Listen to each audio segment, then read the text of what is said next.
Why is Congress so useless? 3 months into the most energetic administration since Andrew Jackson, Congress is doing nothing on the economy. Nothing on the red tape, taxes, predatory lawsuits, environmental and DEI mandates, and spending-driven inflation that created our Rust Belt with lousy trade deals simply greasing these skids.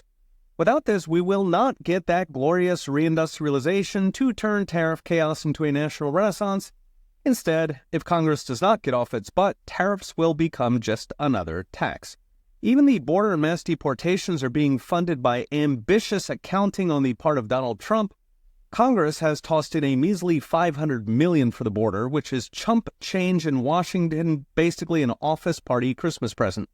Note that just $70 million of that went for the wall, which is about 6 transgender operas worth. In a recent video, I mentioned how Congress is now trying to re-spend Doge, spending between 85 cents on the dollar, the House budget, and 99 cents, the Senate budget, on new programs, including an increase in our comically overfunded military budget.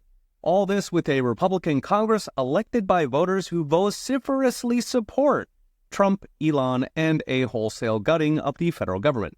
So why is Congress so bad? Now, true Republicans have a very slim majority, with rhinos casting the deciding vote and few Democrats outside John Fetterman crossing the line. But the big reason is structural, the reason Congress always fights change: the filibuster. This is a Senate rule, as in it's not part of the Constitution, where almost all bills require 60 senators. It was passed to protect slavery in the South, but it effectively paralyzes Congress since it means almost all laws require both parties to pass. In other words, the filibuster is the uniparty. There's just 2 exceptions: so-called reconciliation, where 50 plus 1 can pass a single spending bill, a single revenue bill, and a single debt limit bill each year. The other is recent changes to the filibuster, where political appointees and judges now only need 50 plus 1. By the way, without that change, only 3 people in Trump's cabinet would have gotten through, so we'd have no RFK, no Pete Hegseth, no Tulsi, no Kash Patel. Be 23 rhinos against Trump. Now take that image, and that's exactly how the filibuster paralyzes everything else. Regulatory reform, manufacturing tax cuts, voter ID, nationwide injunctions, insider trading for Congress. Happily, the solution is very easy: just change the rules again. Filibuster should only apply to things that change the rules of the game, like packing the court or mass amnesty to replace voters with freshly imported ones. For everything else, majority rules, since we are, in theory, a democracy.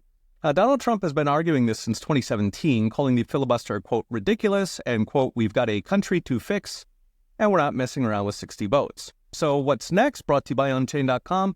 Interestingly, while the filibuster requires 60 votes, changing the rules only requires 50 plus 1. In other words, Republicans can do it tomorrow. While I'm a huge fan of the government doing nothing, paralyzing Congress effectively locks in the FDR-era deep state that Trump and Elon are fighting. Filibuster locks in the uniparty. It hands control to special interests who spread their bribes, and all that ratchets up state power and state corruption at the expense of the people who wait for Congress to finally do something useful. A new episode of the podcast just dropped. Search Peter St. Onge wherever you enjoy your podcasts. Okay, we'll be watching. See you next time.